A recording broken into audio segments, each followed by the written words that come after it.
So I am joined today by Congress leader, senior Congress leader in the state and one of the most well-known faces in Rajasthan, Mr. Sachin Pilot. He has just got a ticket yesterday from Tonk and he's already hit the ground running. I'll see him meeting his booth leaders here, his ward leaders here. Mr. Pilot, Tonk is one seat. You were the MLA the last time also. You've got a ticket this time also. What do you think about and which way do you think about Tonk and how do you think the Rajasthan election is proceeding? Well, last time Tonk had a BJP MLA when I contested, and people of Tonk gave me their full support, and I won by a handsome margin. Not just my constituency of Tonk, but I think now there is a palpable sense in most voters that we have to be able to break this trend that has happened for the last 3 decades, where you elect a government, then it goes and a new one comes. So there is, I think, a broad sense that I've gotten in my travels that people are looking to repeat the Congress government. And I say this because the work that the government has done, and more than that, I think it's also the fact that the BJP has also proven to be a ineffective opposition. Right? For 4.5 years, they were missing on the streets, even inside the assembly, and I'm witness to it, that the amount of vigor they should have displayed in being associated with people's issues was missing. Now, to the last 3 months to stand on a truck and do a yatra and expect people to vote for you, I don't think this will work this time. So I'm quite confident that Congress party will make a comeback. Sachin, the BJP seems very, very confident in Rajasthan. I've been speaking to BJP leaders. They almost feel that it's a done election. They feel that the Congress is completely cornered on 2 issues. One obviously is lawlessness, which they accuse your government of, that there's utter breakdown of law and order. Second, the paper leak issue, which you had also raised earlier with the Chief Minister, that this is something we should do something about. So the paper leak obviously is a serious issue, and not just here, anywhere in the country. It's wrong for us to not take action when young people's 1, 2, 3 years worth of hard work goes to waste. Poor people's families spend money to give tuition and coaching for young people. So I'm happy that the government has passed a new law in Rajasthan where the penalty for people caught in paper leaks is up to life imprisonment. So that's proving to be a deterrent. I felt there's an issue that we should have taken up, and I'm glad we did. But the BJP to claim law and order exclusively in Rajasthan, I mean, they forget to look in what's happening in Madhya Pradesh or Uttar Pradesh. Yes, it's a state subject. But wherever there's been an incident, I think the action taken is what counts. And the government has reacted in an appropriate fashion. And most times, culprits have been caught. Now, to give them adequate punishment, that's the job of the judiciary. So law and order itself, I think, is not an issue that can be singled out for Rajasthan. There are many states which are worse performing. But here also in Rajasthan, we've seen that making an FIR has become a compulsory thing. You can't deny people justice. So perhaps that's why the number of cases being reported is higher. But generally speaking, the BJP with its 9 years of central government performance, inflation, job losses, and for me, the greatest worry I see is that the disparity between the rich and the poor is increasing. I mean, the people who are rich have gotten so rich, it's unimaginable. And the ones who have been left out of the growth process have really come down the ladder. So that, and the way the institutions have been politicized, etc., young people are seeing all this despite the lack of display in the media. People are aware of what's happening. So I think all these things will lead to the Congress coming back in Rajasthan. And the wave in Madhya Pradesh, Chhattisgarh, Telangana is all helping the Congress party's prospects. There's always been a cyclic change in power in Rajasthan for almost the last 3 decades.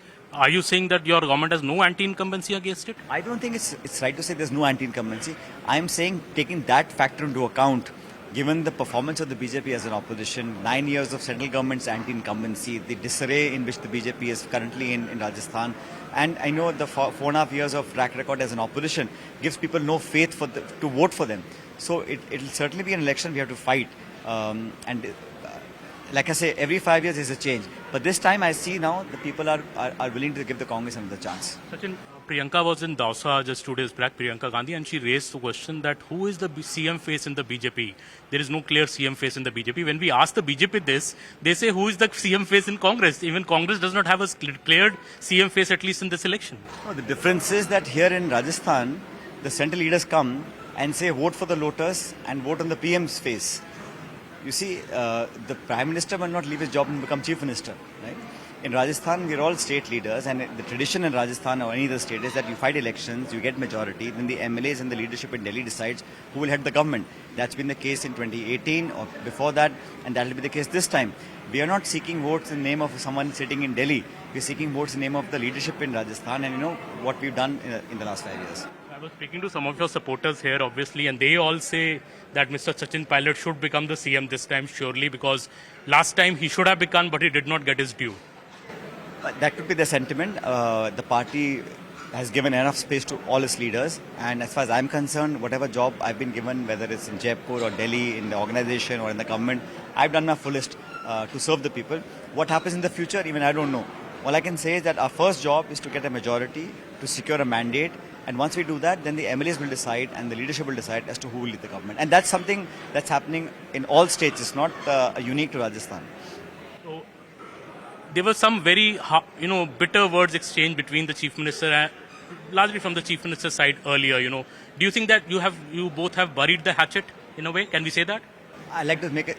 It wasn't an exchange, so I was quite refrained in the words that I've used, and that's been the way that I've done my politics for the last 2.5 decades. I mean, I don't want to talk about that. That's in the past. We have to look at the future, and like Mr. Kharge had told me when I went to see him in Delhi, he said, you have to forgive, forget, and move on. And that's the mantra, I think, that holds true for all of us in the Congress, that we have to look at the future. The time that has gone by will not come back. It's gone. And words once spoken are never taken back. But we have to look beyond that.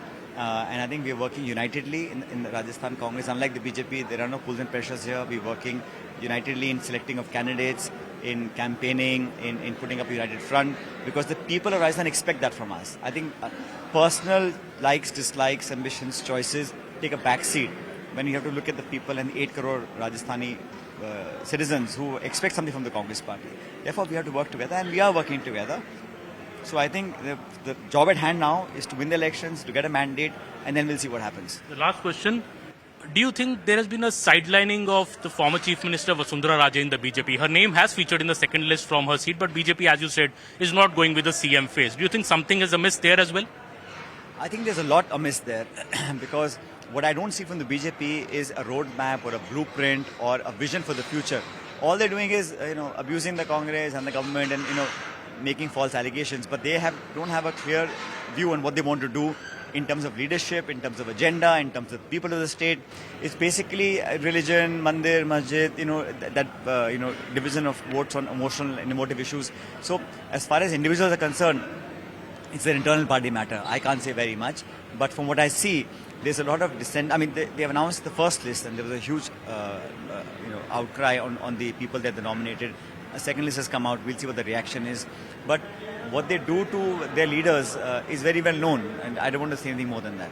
So, if I would end by saying that if the Congress wins, am I speaking to the next Chief Minister of Rajasthan? I think what's more important is for us to win. Once we win, then we'll see what the MLAs and the leadership decide to do.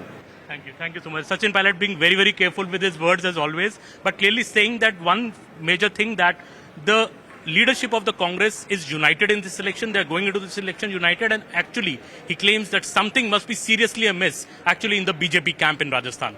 This is Aman Sharma with Chintan from Jaipur for CNN News 18.